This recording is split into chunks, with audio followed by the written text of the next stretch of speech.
निवारण सेमिनार का किया शुभारंभ। और अब जबलपुर से बड़ी खबर है। बिशप पीसी सिंह पर एक और एफआईआर दर्ज हो चुकी है। ईडी ने फेमा के बाद अब मनी लॉन्ड्रिंग एक्ट के तहत भी केस दर्ज करवाया है। ईओडब्ल्यू से मिले सबूतों के आधार पर ईडी ने दर्ज किया है हवाले का मुकदमा। साथ ही ईओडब्ल्यू के छापे में बिशप के ठिकानों से 2 करोड़ नकदी मिली थी। इसमें विदेशी करेंसी भी शामिल थी। बिशप ने सिक्योरिटी के सोसाइटी के स्कूलों के जरिए प्राप्त फीस से 2 करोड़ 70 लाख रुपए के कई धार्मिक संस्थाओं को ट्रांसफर किए थे।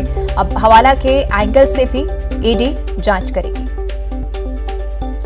ज्यादा जानकारी के लिए प्रतीक का हम रुख कर लेते। प्रतीक, क्या कुछ अपडेट इस पूरे मामले पर? देखिए वंदिका, पहले ही न्यूज 18 ने इस बात से आगाह किया था जनता को, कहीं ना कहीं ईडी हवाला के एंगल पे भी जांच करेगी। लेकिन तमाम सबूतों को पुख्ता करने के बाद अब जाकर के ईडी ने मनी लॉन्ड्रिंग का एक और नया मुकदमा जो है बिशप पीसी सिंह पे दर्ज किया है। प्रदेश का बहुचर्चित चर्च लैंड स्कैम ये मामला था।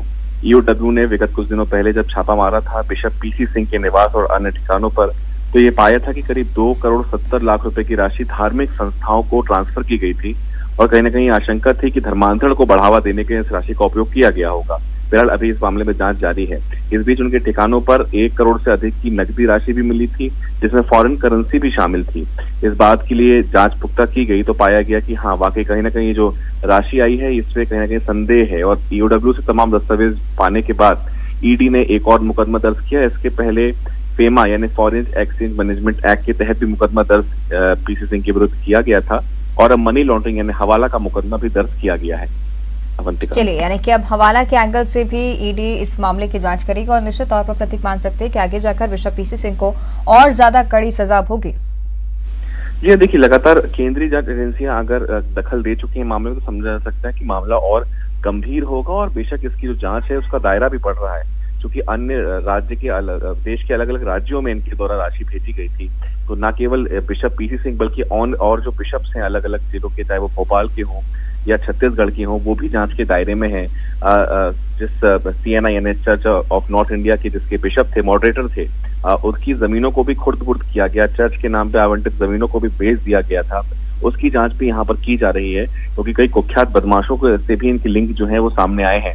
तो आखिर आगे जांच में क्या कुछ खुलासा होता है ये देखना दिलचस्प होगा। लेकिन लगातार बिशप पीसी सिंह और उनके करीबियों पर शिकंजा कसा जा रहा है। अवंतिका, ठीक है, शुक्रिया आपका प्रतीक इस जानकारी के लिए। तो जिस तरह से जांच का दायरा लगातार बढ़ रहा है, कई और खुलासों की उम्मीद अब इस मामले से जुड़ रही है, क्योंकि हवाला के एंगल से भी अब ईडी पूरे मामले की जांच करेगी। बिशप पीसी सिंह पर इसको लेकर एफआईआर दर्ज हो चुकी है।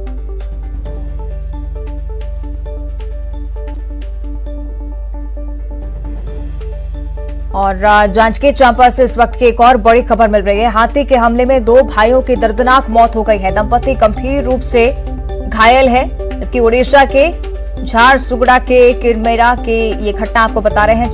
7 हाथियों के झुंड ने अचानक से हमला किया। ईंट भट्टे में काम करने पूरा परिवार पहुंचा हुआ था। घायल का अस्पताल में उपचार लगातार जारी। सभी पीड़ित जांजगीर के ही रहने वाले बताए जा रहे हैं।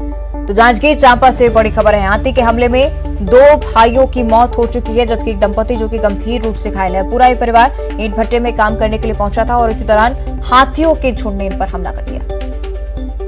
ज्यादा जानकारी हम ले लेते हैं। सहयोगी युगल हमारे साथ जुड़ रहे हैं। युगल, क्या जानकारी पूरी घटना पर? देखिए अवंतिका, छत्तीसगढ़ के साथ साथ सरहदी जो पड़ोसी राज्य है उड़ीसा, वहां पर भी हाथी जमकर आतंक मचा रहे हैं, उत्पात मचा रहे हैं। और दरअसल ये हाथी का जो पूरा दल है वो उड़ीसा से ही माइग्रेट होकर के छत्तीसगढ़ आते हैं। फिलहाल जांजगीर के शक्ति जो जिले हैं वहां से कुछ लोग, लगभग 50 लोग उड़ीसा ईंट भट्टी में काम करने गए थे। 2 दिन पहले गए हुए थे और अचानक रात के 7 हाथियों के जो दल है उसने हमला कर दिया, जिससे 2 सगे भाई है उसकी दर्दनाक मौत है वो हो गई है। और जो बाकी उनके जो माता पिता थे उन्होंने बमुश्किल जान बचाकर वहां से भागे, लेकिन उन्हें भी गंभीर चोटें आई हैं। पूरे इस हादसे में जो 4 लोग आहत हुए, जिसमें 2 की जो मौत हो गई है। अभय सतनामी की मौत हुई है। इसके बाद जो धनंजय सतनामी है उसकी भी मौत हो गई है।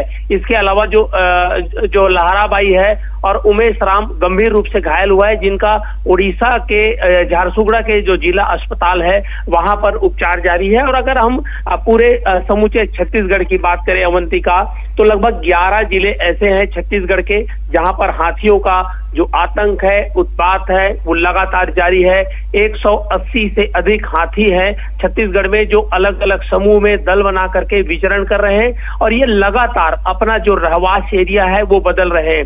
एक वक्त था जब धमतरी बालोद जिलों में हाथियों की आमद नहीं होती थी, लेकिन अब ये हाथी है चरामा काकेर तक जा रहे हैं और पहले इनकी जो रूट थी वो रूट सीधा रायगढ़ से होते हुए कोरबा और फिर अंबिकापुर और सरगुजा के मार्ग से जाते थे। लेकिन ये लगातार, चूंकि छत्तीसगढ़ के वन समृद्ध है, काफी घने हैं, हाथी रहवास के लिए उपयुक्त है, तो ऐसे में और ये जंगलों को अपना ठिकाना बना रहे हैं। लेकिन बड़ी बात यह है इंसानों की जो दखल है वो वन क्षेत्रों पर बढ़ी है, बड़े बड़े उद्योग वन में लग रहे हैं, तो ऐसे में हाथी का मार्ग जब प्रभावित होता है तो ये अपना मार्ग बदलते हैं। यही वजह है कि लगातार हाथियों के हमले हैं वो हो रहे हैं। पूरे अगर हम छत्तीसगढ़ में हाथियों की मौत की बात करें तो अभी बीते 10 सालों में 52 हाथी है उसकी मौत हो चुकी है और 110 से अधिक जो लोग हैं वो पूरे मारे जा चुके हैं। बड़ा हमला इसे कहा जा सकता है और ये है कि जो दो प्रभावित हुए हैं, मौत हुई है, वो जांजगीर जिले के जो सक्ती के रहने वाले हैं। जी बिल्कुल युगल, और जांजगीर चांपा भी एक ऐसा क्षेत्र बनता जा रहा है जहां पर लगातार हाथी देखे जा सकते हैं। युगल, वन विभाग की भूमिका पर भी लगातार सवाल खड़े होते रहे हैं क्योंकि कई बार उनकी तरफ से भी बहुत लापरवाही होती है। जीवंतिका, बिल्कुल देखिए, हाथी संरक्षित जीवों में है, शेड्यूल वन प्राणी के ये जीव माने जाते हैं और इनकी विलुप्ति लगातार हो रही है। हाथी को जंगलों में रोकने की कवायद वन विभाग करता है। करोड़ों रुपए के सोलर फेंसिंग वायर है, रायगढ़, सरगुजा, कोरबा यहाँ पर लगाए गए हैं, लेकिन उन सोलर फेंसिंग वायरों में करंट प्रवाहित नहीं हो रहा है, जिसकी वजह से हाथी जंगल से जो है लगातार घनी आबादी की ओर कूच कर रहे हैं। इसकी वजह से जो घटनाएं हैं बढ़ रही है और यहाँ लगातार इस तरह से बढ़ रही हैं। योगल, शुक्रिया आपका इस जानकारी के लिए। इस बीच जानकारी यही कि 2 भाइयों की भी दर्दनाक मौत हो गई है।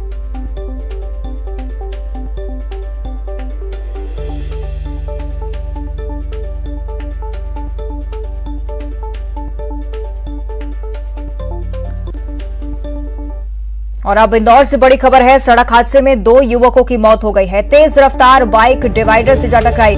मरने वाले दोनों युवकों के पिता पुलिस विभाग में तैनात हैं। इंदौर से जानकारी सामने आ रही है। सड़क हादसे में 2 युवकों की मौत हो गई है। तेज रफ्तार बाइक डिवाइडर से टकरा गई। मरने वाले दोनों युवकों के पिता पुलिस विभाग में तैनात हैं। तो इंदौर की एक घटना है। सड़क हादसे में 2 युवकों की जान चली गई।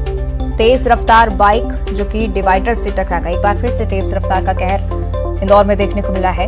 मरने वाले दोनों युवकों के पिता पुलिस विभाग में तैनात हैं।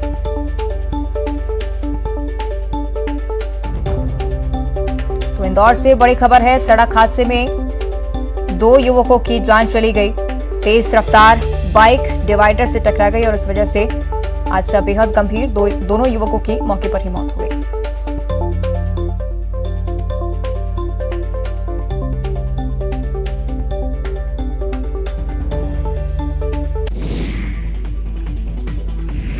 छत्तीसगढ़ पीसीजी पहुंचे हैदराबाद